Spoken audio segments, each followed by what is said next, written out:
que la lumière de l'Évangile, qui est l'image de Dieu, du Dieu invisible, l'image du Dieu invisible, qu'elle vienne à être révélée en vous. Alors la lumière de l'Évangile, l'entendement de la parole de Dieu, des Saintes Écritures, ce sont elles qui sont l'image de Dieu. Elles reflètent l'image de Dieu. Que cela vienne à se refléter dans votre vie. Que cela vienne à illuminer vos yeux spirituels. Parce que beaucoup de personnes, bien malheureusement, vont jusqu'à me haïr. Peut-être, je suis en train de parler avec une personne qui me regarde en ce moment et qui me déteste, déteste ma voix, déteste ma figure, me déteste, me haït, mais ne m'a jamais vu personnellement, n'a jamais conversé avec moi, jamais, ne sait ni même rien à mon sujet, mais me déteste avec une haine mortelle. Pourquoi? Vous savez pourquoi? Ces personnes ne m'haït pas, non, mais haït la parole de Dieu qui sort de ma bouche. Alors, elles ne savent ni même qu'elles sont en train de détester le propre Dieu. Non pas que je sois Dieu, non, mais quand je prêche la parole de Dieu, quand j'enseigne la parole de Dieu et les personnes me détestent, en vérité, elles sont en train de détester celui qui a parlé les paroles que je répète.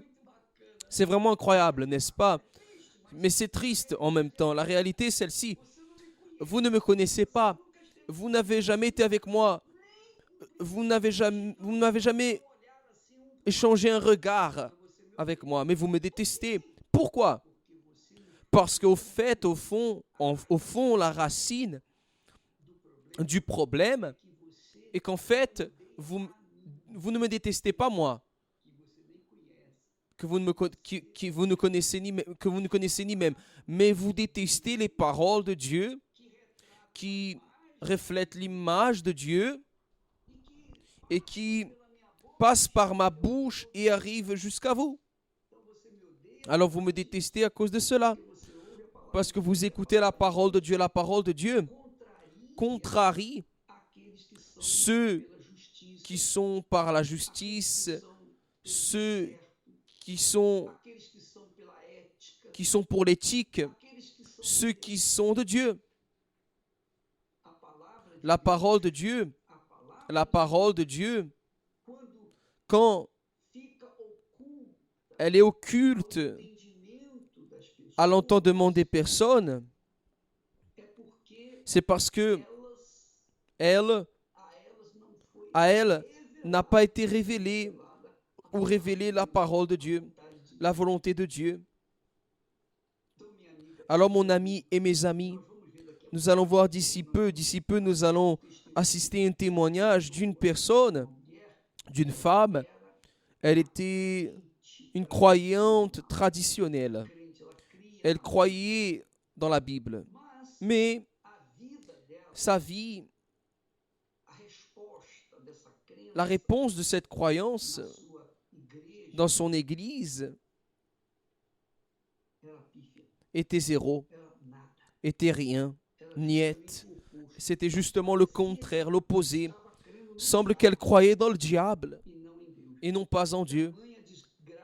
Tellement la disgrâce de vie qu'elle vivait. Pourquoi? Parce que pour elle, jusqu'alors, n'avait pas été révélé l'évangile, ou bien l'évangile du Seigneur Jésus. Voyez ce que l'Esprit Saint, à travers l'apôtre Paul, fait venir vers nous. L'entendement, la compréhension, ce que Dieu dit au sujet des personnes incrédules, au sujet des personnes sceptiques. Elles sont sceptiques et elles ne savent ni même pourquoi elles sont sceptiques. Parfois, elles disent, bon, je ne crois pas en Dieu. Vous savez pourquoi? Parce que, bon, si Dieu existait, alors il n'y aurait pas tellement de personnes qui meurent de faim, des enfants en train de mourir de faim, des personnes innocentes en train d'être maltraitées, détruites, mortes, etc., etc. Si ce monde était de Dieu, si Dieu existait, il aurait déjà concerté cette situation. Ça, c'est la réalité. Alors, beaucoup de personnes ne croient pas à cause de ce fait. Mais non. En fait, en fin de compte, ce n'est pas pour ça, non. Allons voir le pourquoi, ou bien ce que le Saint-Esprit nous dit à travers l'apôtre Paul. Allons mettre le texte. Il dit comme ça. Si notre évangile est encore voilé, si l'évangile du Seigneur Jésus, l'évangile, ce sont les bonnes nouvelles. Les bonnes nouvelles. L'évangile signifie bonne nouvelle. Bonne nouvelle. Des bonnes nouvelles. Alors si les nouvelles du ciel, du royaume de Dieu sont voilées, il est voilé pour ceux qui périssent.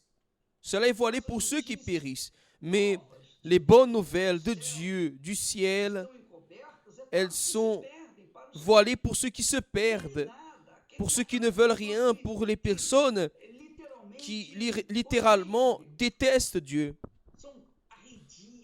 Elles détestent les choses de Dieu. Alors pour ces personnes, l'évangile est caché, voilé. Pour les incrédules, dont le Dieu de ce siècle. Qui est le Dieu de ce siècle? Le Dieu de ce siècle, c'est le diable, c'est Satan, Lucifer, son nom. Lui et toute sa légion de démons. Alors le Dieu de ce siècle a aveuglé, a obstruit les entendements, l'intelligence des incrédules, l'entendement des incrédules, afin que quoi? Pourquoi? Afin qu'ils ne vissent pas briller la splendeur de l'évangile, de la gloire de Christ, qui est l'image de Dieu, c'est-à-dire l'évangile, la lumière de l'évangile, de la gloire du Seigneur Jésus, c'est l'image de Dieu, c'est-à-dire la lumière de l'évangile est l'image de Dieu, c'est l'image de Dieu révélée à ceux qui croient, non pas à ceux qui ne croient pas, à ceux qui croient. Le ciel est ouvert, se trouve ouvert, mais à ceux qui ne croient pas, le ciel est fermé. Pourquoi? Parce que les esprits de ce monde, les dieux de ce monde ont aveuglé l'entendement, l'intelligence des personnes. Alors vous qui nous assistez en ce moment, et vous êtes là en train de nous assister juste pour évaluer, peser mes paroles, juste pour analyser ce que je dis, ce que j'enseigne. Je sais, j'ai le discernement que vous ne voulez rien avec Dieu. Vous êtes une personne complètement qui déteste les choses de Dieu, mais vous assistez pour chercher l'opposé de ce que nous enseignons. Vous avez un objectif de chercher des motifs pour contredire, non pas moi personnellement, mais la propre parole de Dieu. Vous êtes mon ami, mes amis. Si vous êtes en train de faire cela, vous êtes en train de lutter contre les flots. Vous n'allez arriver nulle part et vous allez mourir dans vos péchés, dans vos délits et vos péchés. Et il n'y aura aucune solution pour vous. Après la mort, il n'y a plus de solution. Mais pour les personnes qui croient, l'évangile est la lumière du Seigneur Jésus, est la lumière de Dieu, est la lumière de la face du Très-Haut pour ceux qui croient, pour ceux qui finissent par recevoir, à cause de cette lumière, l'image de Dieu. Alors, quand on croit en Dieu, mon ami, mes amis, nous devons croire dans sa parole. Nous sommes en train de croire dans sa parole parce que nous ne pouvons pas voir Dieu. Nous ne pouvons sentir Dieu. Nous ne pouvons toucher Dieu. Cependant, lorsque nous lisons, absorbons, entendons sa parole et nous acceptons et nous croyons en elle et nous obéissons, alors là, La lumière de l'Évangile, la lumière de la face du Très-Haut brille en nous. Et nous devenons aussi des lumières dans ce monde. Grâce à Dieu.